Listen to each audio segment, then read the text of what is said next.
Hello बच्चों, मैं एक प्रॉब्लम ले रहा हूं based on Kirchhoff law. Right, देखिएगा, ये आपको सर्किट डायग्राम दिया हुआ है। ये प्रॉब्लम है आपकी, और इस प्रॉब्लम में ये सर्किट डायग्राम दिया हुआ है। इसमें पूछा है find the current in each resistor. लिख देता हूं मैं इसको, find the current in each register.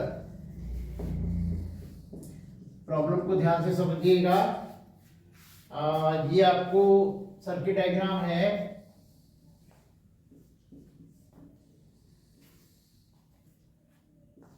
ये रेजिस्टेंस आपको दिया हुआ है, एक रेजिस्टेंस ये दिया हुआ है और एक रेजिस्टेंस आपका ये है गिवन बेटा। राइट, तो ये आपका है 5 ओम, ये है आपका 4 ओम और ये है आपका 3 ओम। ये सेल लगाया हुआ है 10 वोल्ट का और ये सेल है 4 वोल्ट। और इसमें जो करंट डिस्ट्रीब्यूशन है बेटा, जो गिवन है ऑलरेडी, इसमें आई करंट गया है और इधर चला गया है I1। तो जो बचा हुआ करंट है I माइनस I1 इस तरफ है। राइट, और ये घूम के ऐसे आएगा I माइनस I1 और ये I1 इधर गया और ये फाइनली जो है आपका I हो गया। राइट, ये करंट डिस्ट्रीब्यूशन आपको गिवन है, ठीक है ना। और ये है आपका A point, B point, C point, D point, E point, F point, ठीक है। अब इस प्रॉब्लम के थ्रू आप किरचॉफ लॉ को यूज करना, अप्लाई करना, बहुत ध्यान से आप इसको देखेंगे।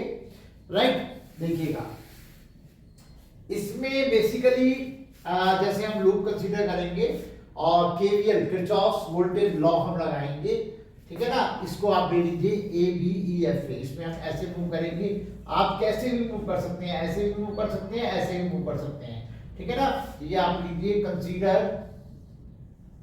Consider loop ABEFA। राइट, ये आपने जो है लूप लिया। अब इसमें हमने क्या यूज करना है, इसमें यूज करना है वही sigma V is equal to 0, यानी कि algebraic sum of changes in potential must be 0, ठीक है ना, एक लूप में। ठीक है, तो इसमें आप देखिए 10 आपने लिया माइनस ये आपका 5i1, इसको मैं लिख देता हूं यहां पे 5i1 और फिर ये आया minus 4i is equal to 0 और इसको मैंने लिखा 5i1 plus 4i is equal to 10। ये हमारी इक्वेशन नंबर 1 हो गई, ठीक है ना। और दूसरा लूप हम ये वाला लेंगे और इसमें भी हम चाहे ऐसे घूमें चाहे ऐसे घूमें, हमारी मर्जी है, उसी हिसाब से हम प्लस माइनस लेंगे। तो ये हमारे पास हो जाता है 4 माइनस 5i1 और माइनस ये हम ऐसे घूम रहे हैं तो ये हमारे से अपोजिट हो गया, तो ये प्लस में आ गया, तो ये प्लस हो गया 3i माइनस I1 और इसको हम ऐसे करके लिख लेते हैं। ये हमारे पास हो जाएगा 5i1, ये आपका हुआ, चलिए यहीं पे इसको लिख लेते हैं 5i1 minus 3i minus I1 is equal to 4। अब इसको सॉल्व करेंगे, 5i1 minus 3i plus 3i1 is equal to 4। तो ये आपका बन गया 8i1 minus 3i is equal to 4, number 2 equation, है ना। तो आप देख सकते हैं दो इक्वेशन है, दो नोन है, I1 और I, ये I1 और I। अब इनको हम सॉल्व करेंगे। सॉल्व करने के लिए हम क्या करते हैं, इसको तो हम 4 से मल्टीप्लाई कर लेते हैं और इसको हम 3 से मल्टीप्लाई कर लेते हैं, क्योंकि इससे हमारी चीजें कट जाएंगी और I1 की हमें वैल्यू आ जाएगी। तो ये वाली जो इक्वेशन हमारे पास आ रही है, ये वाली जो इक्वेशन है, ये मल्टीप्लाई करके कितनी आ रही है, ये मल्टीप्लाई करके आ रही है 50i1 plus 12i is equal to 30। इसको आप इक्वेशन नंबर 3 नाम दे दीजिए और ये मल्टीप्लाई करके कितनी आ रही है 32i1 minus 12i is equal to 16। ये इक्वेशन नंबर 4 हो गई। अब आपको खुद ही क्लियर है, अगर हम इसको प्लस करेंगे तो ये इससे खत्म हो जाएगा, है ना, और ये आपका ये बन जाएगा 47i1, ये खत्म हो गया, है ना, और ये आपका हो गया 46। तो फाइनली i1 की जो हमें वैल्यू मिल गई वो मिल गई 46/47 एम्पियर। ये हमें i1 की वैल्यू मिल गई, ठीक है ना। अब हम किसी भी इक्वेशन में i1 को पुट करेंगे तो हम i मिल जाएगा। तो इक्वेशन नंबर फर्स्ट में हम पुट कर देते हैं, पुट वैल्यू ऑफ i1 हमें लिख देता हूं, put value of i1 in equation number first. Equation number first में i1 की वैल्यू पुट कर दीजिए। तो ये आपका हो गया 5i1, i1 का मतलब है ये आपका 46/47 और ये आपका plus 4i is equal to बेटा ये आपका हो गया 5 6 जा 30 0 5 4 जा 23 2 30 47 plus 4i is equal to 10। ये आपका बन गया 4i is equal to 10 minus 230/47, तो ये बन गया 4i is equal to 470 minus 230/47 और ये वैल्यू मेरे पास आ जाती है 240/47। तो i इज इक्वल टू आपका आ गया 60/47 एम्पियर। ये i की वैल्यू आपके पास आ गई। ओके, तो इसमें आप देखिएगा जब हम लूप लेते हैं तो प्लस माइनस का हमें बहुत ध्यान रखना पड़ता है, राइट।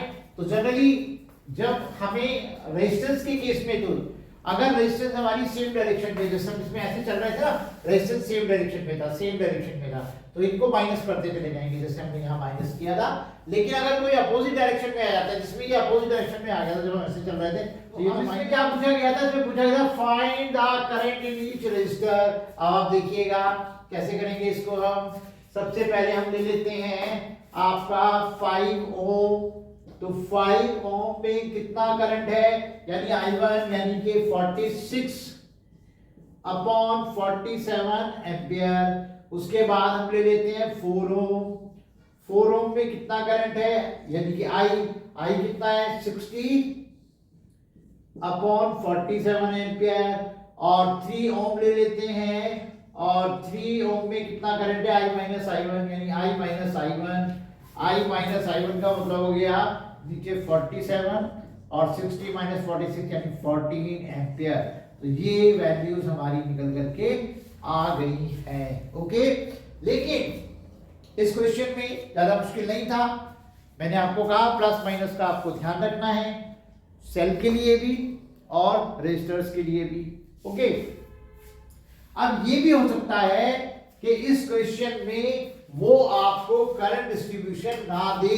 दैट मींस देखिए, अगर इसे हम दोबारा से देखें, इसको हम हटा देते हैं और ये करंट डिस्ट्रीब्यूशन बिल्कुल यहां से हम हटाने जा रहे हैं।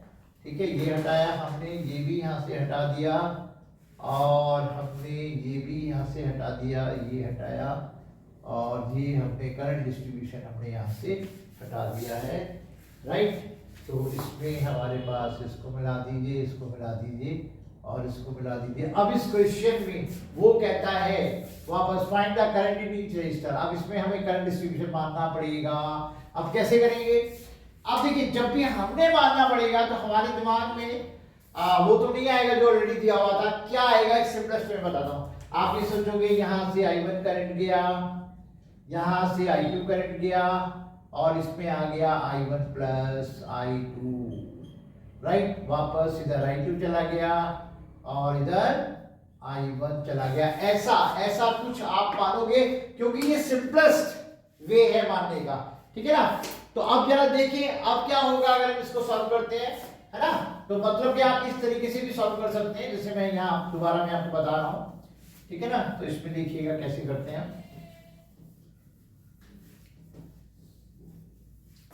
इसको मैं सब यहां से हटा देता हूं।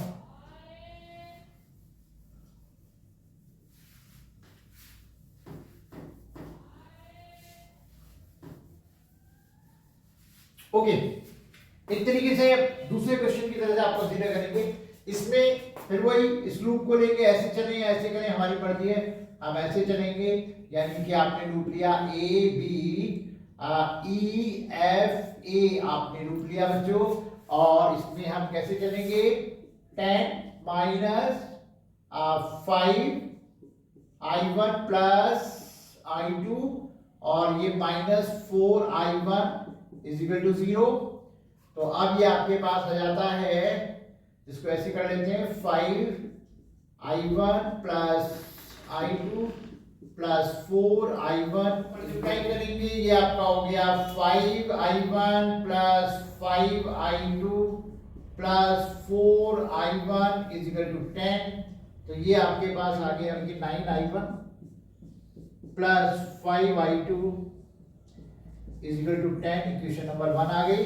और अब हम दूसरा लूप लेंगे। इस लूप में हम ऐसे घूमना शुरू करेंगे, right, B E D C B, B E D C B. इसमें हम लेंगे बेटा 4 minus 5 I1 plus I2 minus 3 I2 is equal to 0। तो ये हमारे पास हो गया बच्चे 5 I1 plus I2 plus 3 I2 is equal to 4। तो ये आपका बन गया 5 I1, है ना, ये हो गया 5 I1 और ये 5 I2 और ये 3 I2, तो 8 I2, है ना, इज इक्वल टू आपका 4। इक्वेशन नंबर 2 आ गई बेटा, ठीक है ना। अब इनको हमने सॉल्व करना है, दो इक्वेशन दो अननोन। सॉल्व कैसे करेंगे, सॉल्व करने के लिए हमें किसी एक को सेम करना पड़ेगा। तो हमारे पास एक ही तरीका बनता है, इसको हम 8 से मल्टीप्लाई कर दें और इसको हम 5 से मल्टीप्लाई कर दें। तो जब इसको 8 से मल्टीप्लाई करेंगे तो ये हो जाएगा 72 I1 प्लस 40 I2, है ना, और इज इक्वल टू 80, है ना। ये क्वेश्चन नंबर 3 हो गई। इसको मल्टीप्लाई किया, है ना, और इसको जरा मैं ठीक कर दूं, ये I2, अच्छा ओके, 5 से इसमें करेंगे तो ये आएगा 25 I1 plus 40 I2 is equal to 20। ये क्वेश्चन नंबर 4 बन गई। और हम इसको दोनों को माइनस करने जा रहे हैं। जब दोनों को हम माइनस करेंगे तो ये खत्म हो गया, है ना। इसको माइनस किया तो ये आपका 7 और ये 47 I1 इज इक्वल टू आपका 60, राइट, ये आपका 60 हो गया, ठीक है ना। तो ये I1 इज इक्वल टू हो गया 60/47 एम्पियर, ये वैल्यू आ गई। ओके, I1 की ये वैल्यू आ गई, यानी 4 ओम में जो करंट जा रहा है 60/47, जरा ध्यान दीजिएगा, राइट, मिल गया है आपको ये वाला, है ना। ये मैंने पुराने आंसर सभी रिमूव भी किए हैं। ओके, और अब I1 की वैल्यू हम पुट कर देते हैं इक्वेशन नंबर, किसी में भी पुट कर दीजिए, कोई फर्क नहीं पड़ने वाला है। तो put in equation number first, value of I1 put in equation number first या 2, जिसमें चाहे पुट कर दीजिए। तो 5 I1, है ना, तो 5 और I1 है 60/47 plus 8 I2 is equal to 4।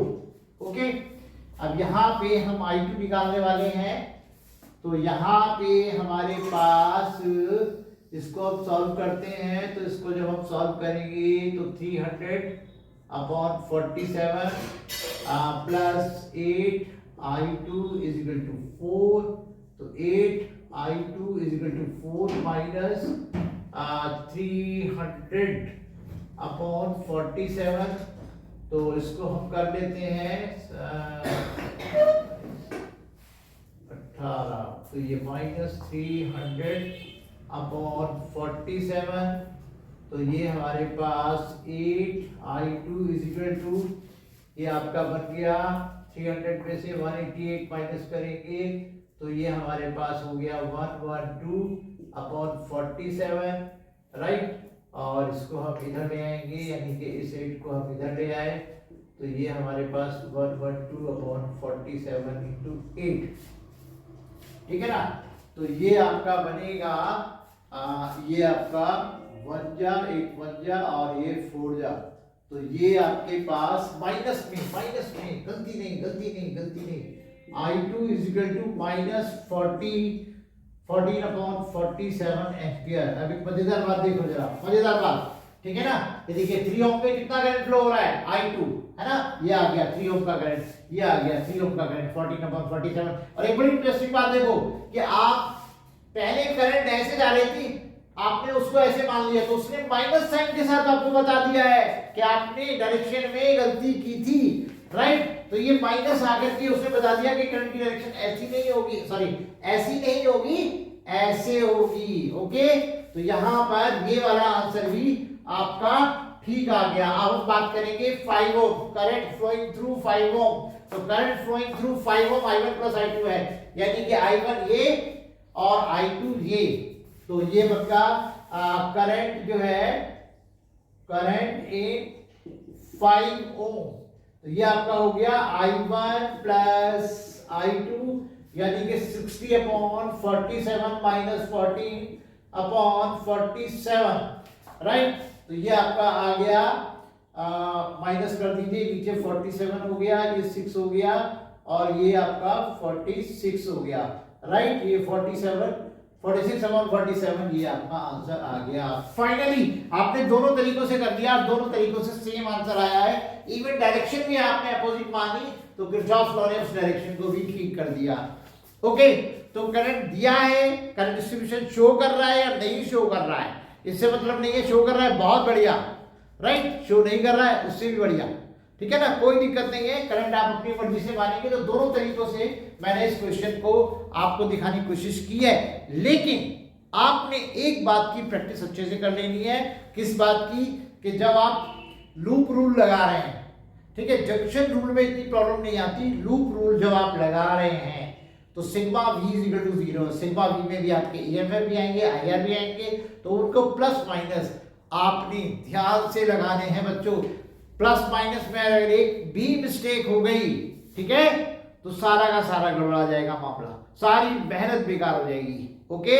सावधानी हटी, दुर्घटना घटी, पूरी मेहनत बेकार, पूरा सॉल्यूशन बेकार हो जाएगा, फिर दोबारा से करो, ठीक है। इस चीज को आपने ध्यान रखना है।